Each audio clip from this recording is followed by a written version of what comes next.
할렐루야. 레위기 두 번째 시간입니다.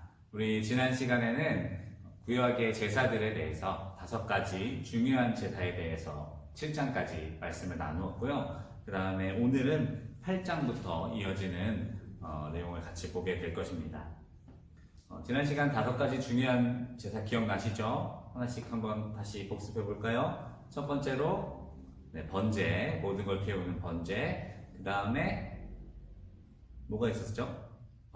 그렇습니다. 이제 곡식 제물을 하나님께 드리는 하얀 제사, 소제. 그 다음에 하나님과 이웃과 화목할 때 드리는 제사, 화목제가 있었고, 그 다음에 뒤에 2가지는 특별한 성격의 제사였죠. 하나님 앞에 범죄했을 때 그 죄를 용서받기 위해 드리는 속죄제, 그 다음에 이웃에게 상해를 입혔을 때 배상과 연결되어 있는 속건제. 이렇게 5가지 제사 기억나시죠? 네, 이거 기억하시면서 우리 8장으로 넘어가도록 하겠습니다. 그러면 이 8장에서 뭐가 나오냐?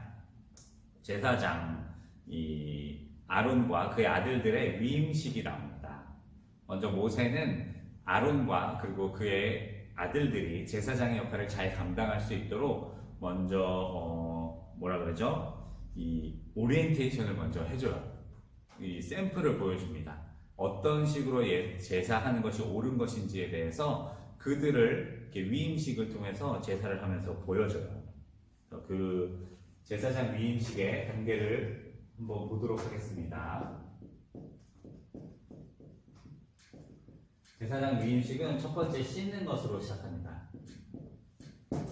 그들이 하나님 앞에 나오기 전에 먼저 자신의 몸을 정결하게 물로 씻는 것을 말해요. 그리고 이것을 씻은 다음에 그들은 특별한 옷을 입습니다. 그들은 특별한 옷을 입고요. 그리고 세 번째로 뭘 했냐? 바로 기름 부음을 받았습니다. 이렇게 이 3가지 단계로 이 위임식이 진행되게 돼요.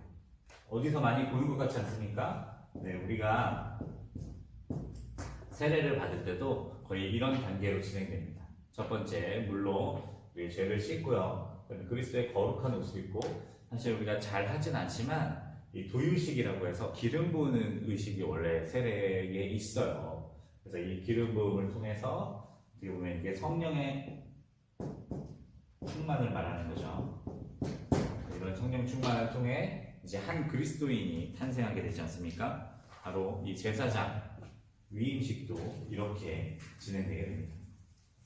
그리고 이 제사장 위임식 때는 3가지 제사를 드렸어요. 똑같이 3가지 제사를 드렸는데 위임 제사.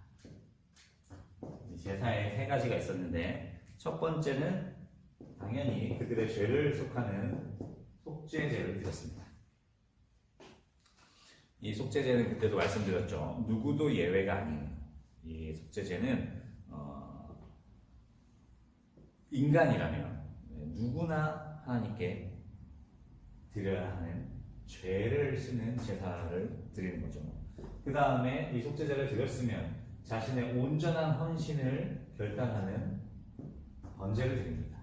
제물을 다 태워서 하나님께 향기를 올리는 것처럼 자기 스스로를 온전한 하나님께 번제로 드리는 이런 번제 의식을 하게 되고요. 마지막으로 이제 위임제라고 할 수 있죠. 가로하고 우리 이거 배운 거예요. 화목제를 드리게 됩니다. 근데 제가 화목제를 드리게 되는 경우들에 대해서 말씀드린 거 기억나시죠? 첫 번째로 하나님 앞에 감사할 때, 또 무언가를 서원할 때, 그리고 바로 이렇게 위임을 할 때, 이때도 화목제를 드립니다. 이것은 이제 이 궁극적인 제사의 목적이라고 할 수 있습니다.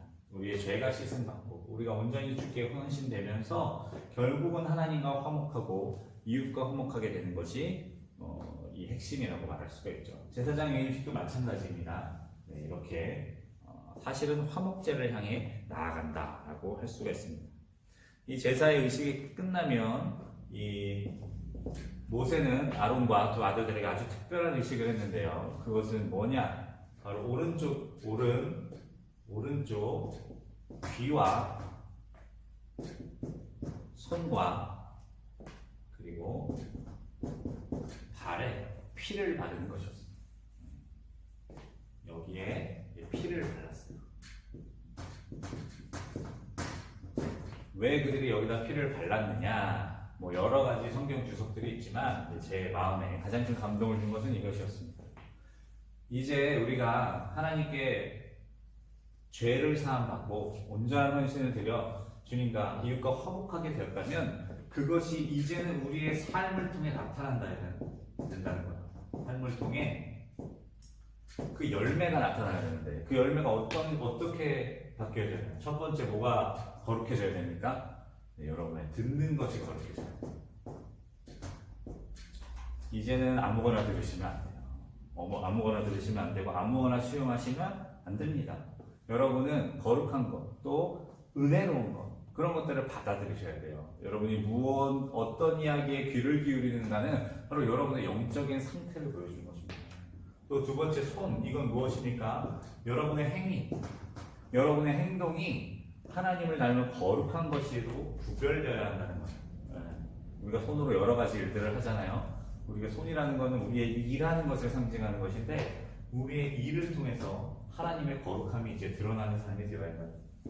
그럼 발은 무엇일까요? 우리들의 자리입니다. 우리의 영적인 스탠스가 어디 있느냐, 우리가 어디에 서 있느냐, 이건 정말 중요한 거예요. 그렇죠? 복 있는 사람들은 어디 안 가요? 그렇죠? 악인의 자리에 가지 않습니다. 우리의 자리가 이제 거룩한 자리로 변화되어야 되는 거예요. 이 세 가지의 변화를 기억하시면서 이 제사장 위임식을 8장에 나오는 위임식을 넘어가도록 하겠습니다. 이제 모세가 아론과 그리고 아들들을 위해서 이제 시뮬레이션으로 자기가 이제 그들을 위한 제사를 드리면서 한번 보여줬잖아요. 그러면 그 뒤로는 이제 실제로 그 역할을 감당해야 되는 아론과 그 아들들이 제사를 드려야죠. 그래서 그들이 제사 드리는 장면이 이제 9장에 나옵니다.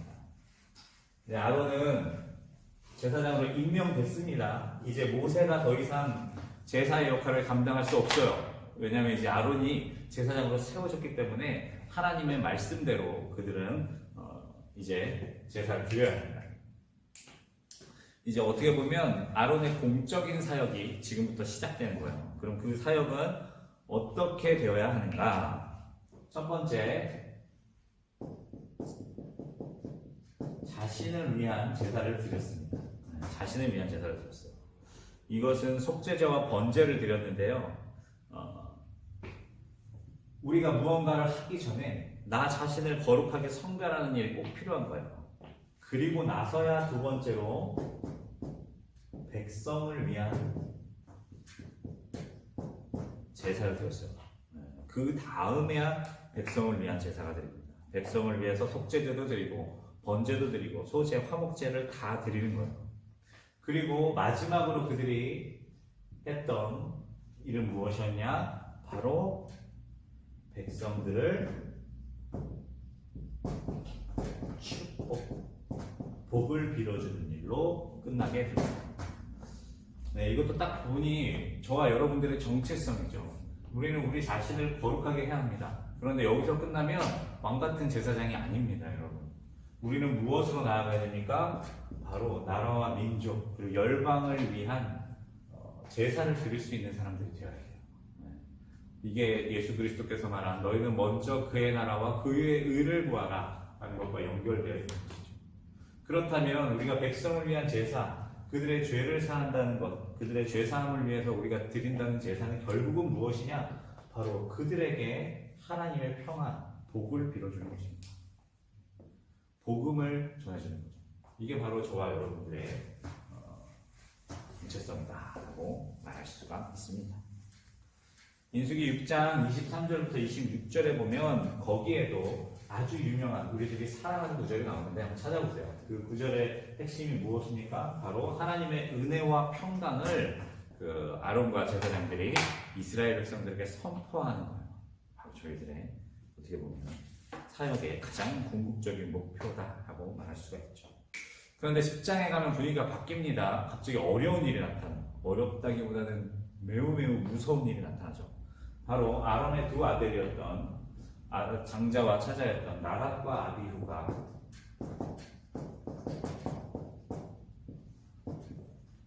범죄가 나요. 그들의 죄는 무엇이었습니까? 그들은 독주를 마시고 하나님 앞에 다른 불을 분양했습니다. 네. 참 무서운 일을 하게 됐어요. 네. 이건 아주 강력한 경고의 메시지입니다.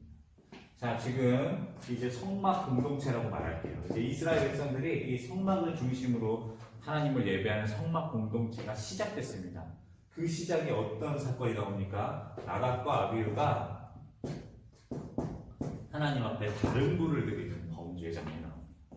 또 비슷한 장면이 성경에 찾아보면 또 나오는데요. 어디냐면 바로 다윗이 하나님 나라의 왕국을 시작할 때 나옵니다. 그때 다윗이 이 자신의 왕국을 시작하면서 언약궤를 자신의 성으로 데려오는 일을, 그러니까 모시고 오는 일을 했었어요. 그때 누가 죽습니까? 나답과 아비후가 아니라, 네. 이때 누가 죽습니까? 흔들리는 언약궤를 우사라는 사람이 붙잡다가 죽게 됩니다. 이게 언제 일어났습니까? 바로 다윗 왕국의 시작에 일어난 거예요. 자, 그럼 또 어떤 일이 일어났는지 한번 볼게요. 이 신약에 보면 초대교회가 시작됩니다. 이 초대교회 시작할 때 아주 유명한 사건이 있었는데, 어떤 부부가 아나니아와 누구였죠? 삽비라 부부가 하나님 앞에 자신들이 판 밭에 돈을 속여서 냈다가 둘 다 죽는 일이 발생합니다. 자, 이 모든 이 아주 끔찍한 사건은 다 언제 일어났냐? 바로 이 시대의 시작에 일어났어요. 시작에. 이게 포인트입니다. 하나님께서 하나님의 거룩한 공동체를 시작하실 때 그 공동체들이 절대 잊어버리지 않도록 매우 강력한 경고를 하시는데, 그 사건이 이렇게 나타나는 거야, 성경에. 그 중에 하나가 바로 나답과 아비후가 하나님 앞에 다른 불을 드리는 범죄였습니다. 그러면 이것은 무엇을 말하느냐? 자기의 장막에서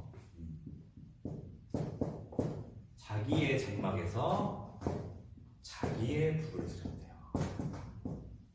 원래 이 분향단에 올릴 불은 어디에서 해야 됩니까? 번제단 불에서 그 불을 가져다가 해야 되는데, 이 나답과 아비후가 독주에 취한 나머지 독주에 취한 나머지 자기의 장막에서 자기의 방법대로 자기 것으로 하나님께 드리려고 했습니다. 그 결과는 무서운 하나님의 심판이었죠. 이 독주라는 건 성경에서 주로 세상을 말해요. 그러니까 술 취하지 마라, 이는 방탕한 것이니 성령의 충만을 받으라 말할 때도 사실 술이라는 게 말하는 게 바로 이 세상을 상징하는 것입니다.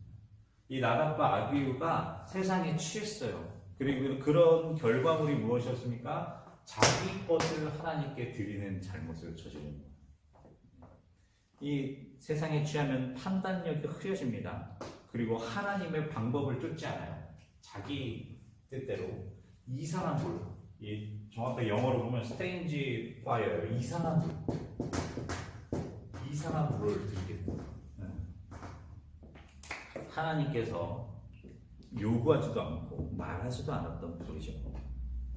우리가 앞서 말씀드린 것처럼 세상에 취해 독주에 취한 삶을 살아가게 되면 이렇게 됩니다. 하나님 예배하고 있어요. 똑같이 하나님을 예배하는 사명자들입니다. 사역자들이에요. 저와 여러분과 같은 그리스도인 중에 그리스도인이라고 할 수도 있습니다. 그런데 이들이 하는 결과가 무엇입니까? 하나님이 명하지 않은 이상한 불을 드리면서 자기는 예배드렸다, 자기는 제사했다, 자기는 그리스도인이다 라고 말하게 되는 이런 문제가 이루어지게 됩니다. 그러니 하나님께서 아예 초기부터 이것에 대해 아주 강력한 경고의 메시지로 끊으십니다. 아무튼 이 일은 사실은 아론을 향한 하나님의 경고였습니다. 아론의 사랑하는 두 아들이 이 일로 희생되는 것을 보여주면서 아주 명확하게 아론에게 선포하시는 거예요.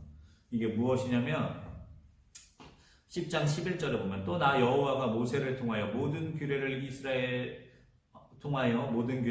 자손에게 가르치리라 라고 말씀하시는 거예요.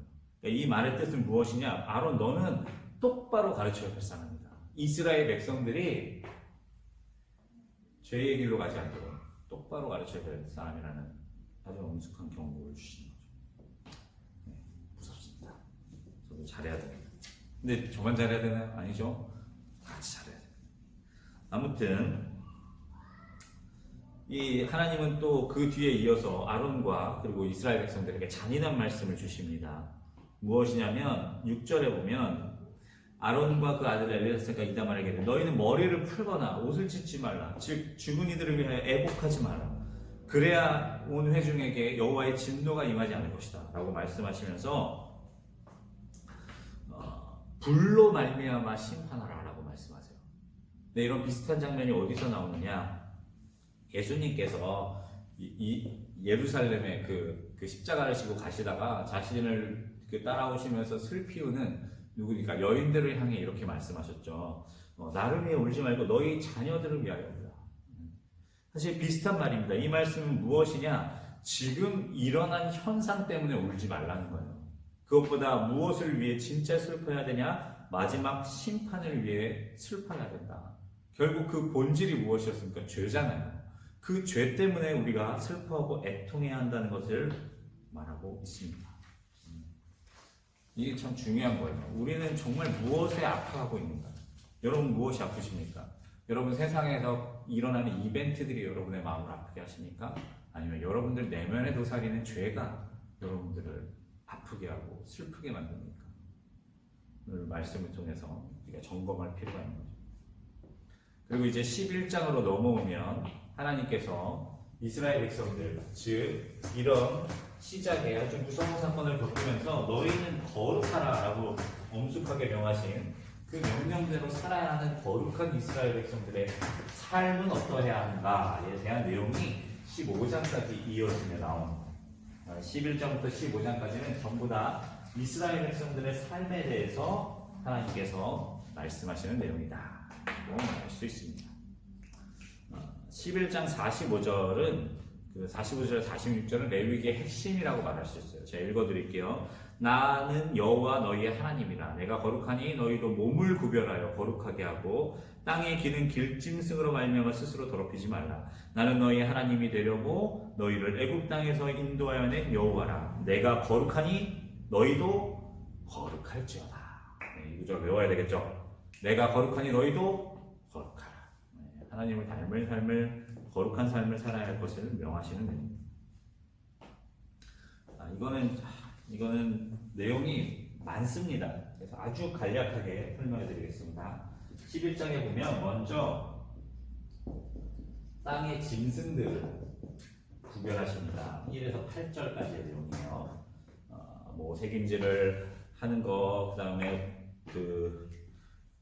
굽이 갈라진 거, 그리고 깨끗한 환경에서 사는 것, 이런 것만 먹을 수가 있었어요. 이게 하나님께서 먹을 수 있는 것이라 허락하신 거고, 나머지들은 다 안 됐습니다. 그 다음에 이제 두 번째로는 이제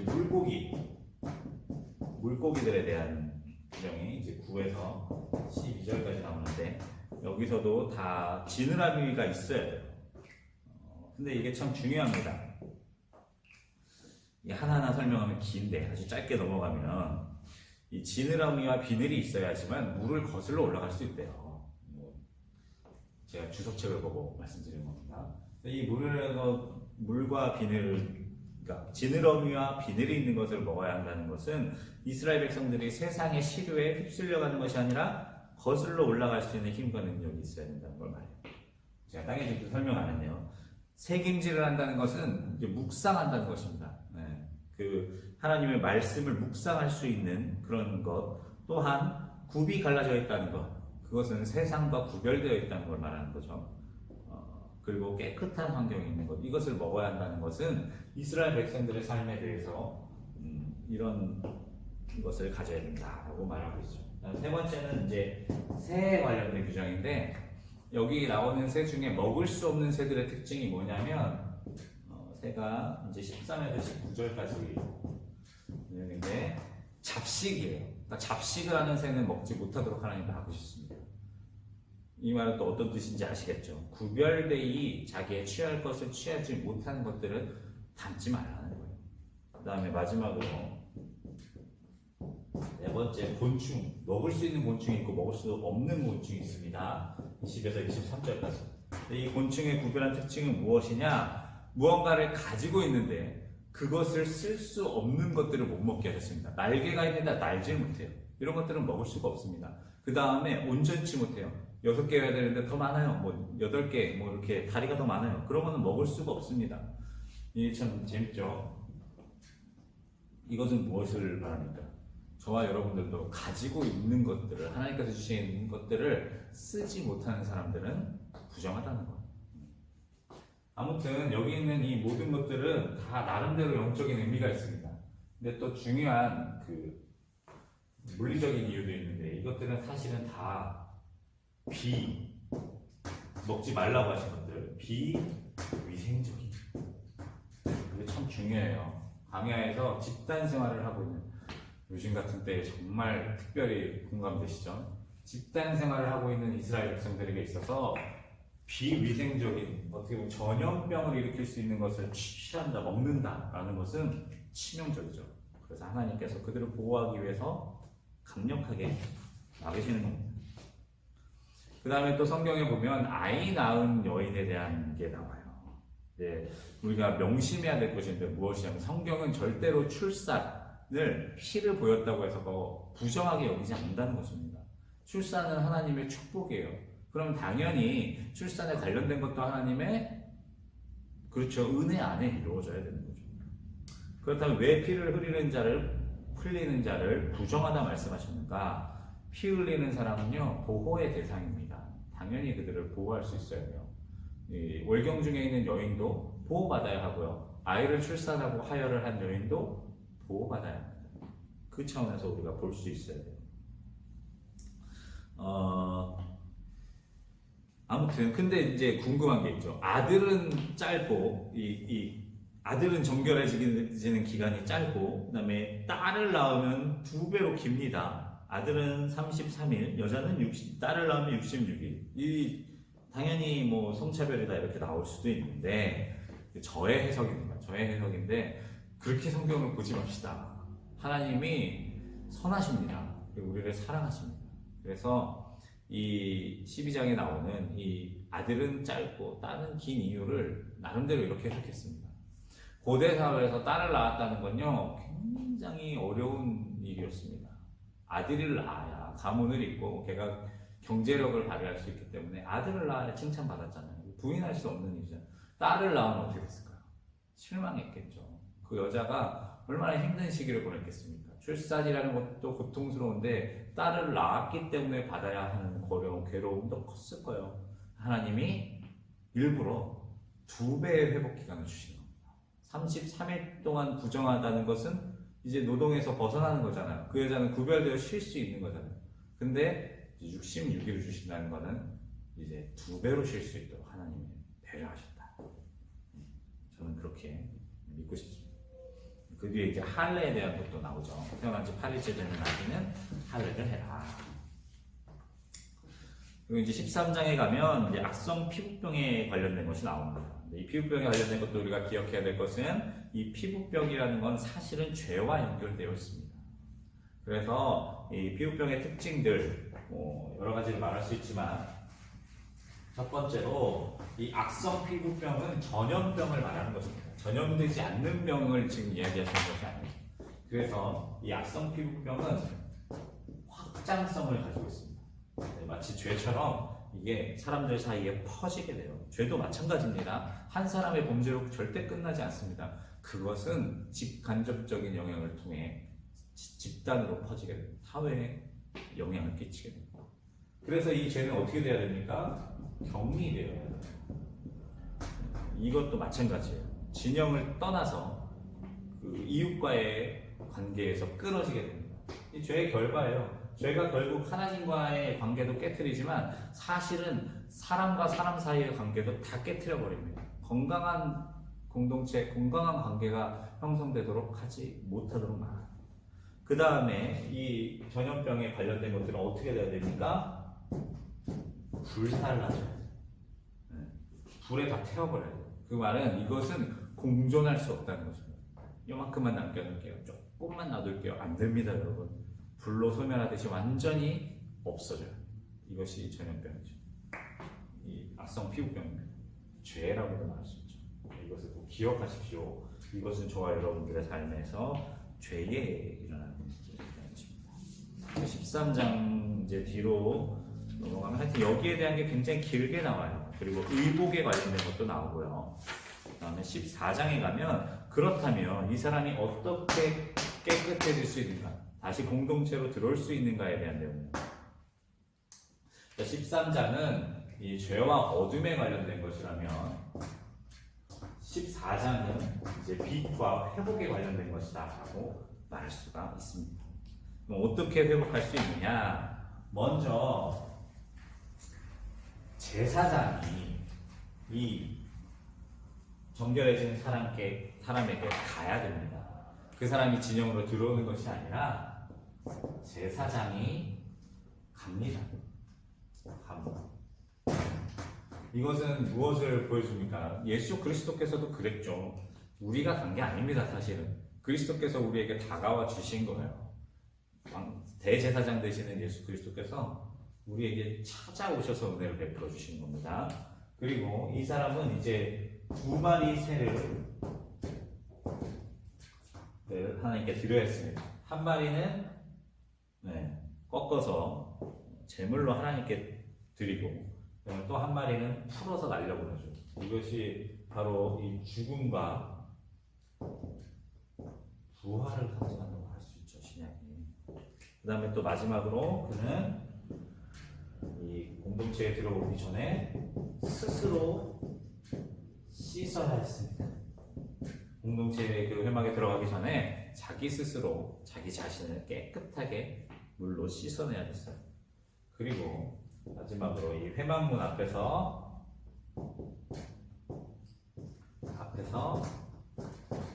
정결례와 번제, 이것을 하나님께 드려야 그 공동체 안에 화목하게 다시 들어갈 수가 있었습니다. 이제 15장, 14장 또 뒷변에 보면 집에 생기는 곰팡이에 관련된 것도 나오고요. 그것들을 이제 없애하는 것도 나오고, 또 15장에 보면 또 유출병에 관련된 게 나옵니다. 유출병이라는 건 아시죠? 뭔가를 이제 몸에서 밖으로 흘리는 것인데 대부분 성적인 것에 관련된 거예요.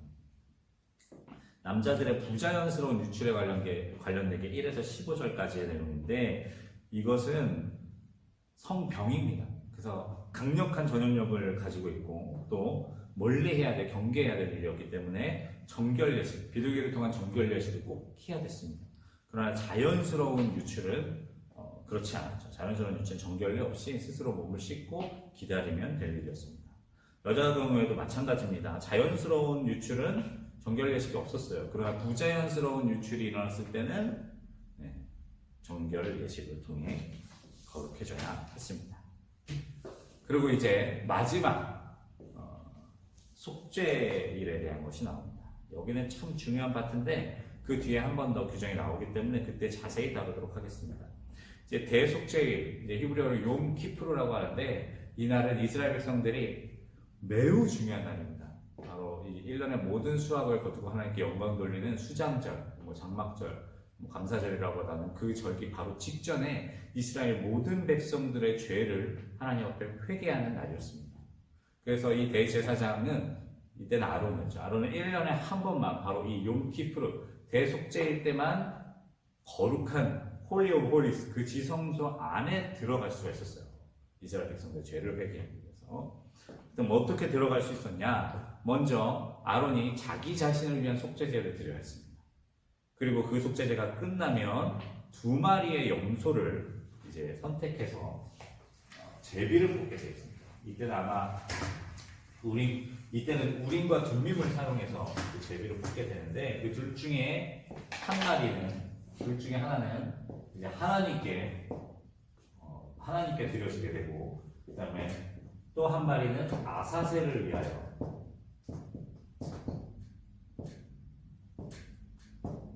위한 염소 염소는 이스라엘 광야로 보내져서 떠나게 됩니다. 이거에 대해서 뭐 여러 가지 아주 많은 이야기들을 할 수 있는데 그런 어려운 얘기들은 넘어가고 이 예시가 어떻게 이루어지느냐. 하여튼 이 염소를 아사셀을 위한 염소는 보내고 여호와 하나님을 위한 이 염소는 드리고 하는 이 시기 끝난 다음에 뭘 하느냐? 이스라엘 백성들 전체를 위한 속죄 예식을 한 번 더 합니다. 그리고 모두의 헌신을 위한 번제를 올려드립니다. 그럼 이 대속죄의 예식이 끝나요. 그럼 중간에 있는 이 아사셀의 염소는 도대체 무엇이냐? 이거 우리가 장면을 좀 상상할 필요가 있어요. 이게 성막입니다. 여기 안에 이제 지성소가 있고요. 이 안에는 이제 이렇게 떡상과 메노라가 있고, 하여튼 이렇게 있고, 이 앞에 물두멍이 있고, 여기는 번제단이 있어서 이제 연기를 피워오는 기능이죠. 여기서 아사셀의 염소를 뽑아서 한 마리는 하나님께 올려드리고, 하나는 두 마리 중에 또 한 마리는 이 아사셀의 염소를 끌고, 이 염소예요. 염소를 끌고 이스라엘 백성들을 그 텐트 멀리 진영 먼 바깥의 광야로 내보내게 됩니다. 근데 중요한 건 이거예요. 이 절기에 욤키프루의 제사를 드릴 때 이 주변에 엄청나게 많은 이스라엘 백성들 60만, 성인만 60만이 넘는, 다음에 200만이 넘는 백성들이 지금 뭐하고 있습니까? 여기 포진해서 여기를 지켜보고 있단 말이에요. 60만 명 모였는데 이 성막 안에서 무슨 일이 일어나는지 여러분 아실 수 있습니까?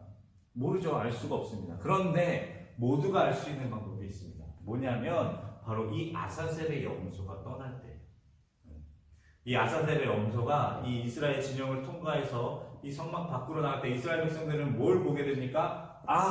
우리들의 죄를 짊어진 저 아사셀의 염소가 이제 우리 진영 밖을 떠나는구나. 이걸 통해 깨닫게 되는 거예요. 우리가 하나님 앞에 속죄를 받고 이 죄가 우리 안으로부터 완전히 떠나가는구나 라는 것을 보게 되는 겁니다. 가시적인 효과가 있는 거예요. 중요하겠죠. 아사셀 염소. 1년에 한 번 이스라엘의 모든 백성들의 죄를 속죄받는 이 염소의 떠남을 보면서 그들은 자신의 죄가 자신과 결별되었음을 시각적으로 볼 수가 있는 것이죠. 하여튼 이 일에 대한 내용이 16장에 나오게 됩니다. 그러면서 우리 17장까지 읽자고 했는데 16장까지 강의를 이렇게 마치도록 하겠습니다. 여기까지 수고 많으셨고요. 다음 주는 22장까지 읽어오시면 되겠습니다. 수고 많으셨습니다. 성경 공부 화이팅!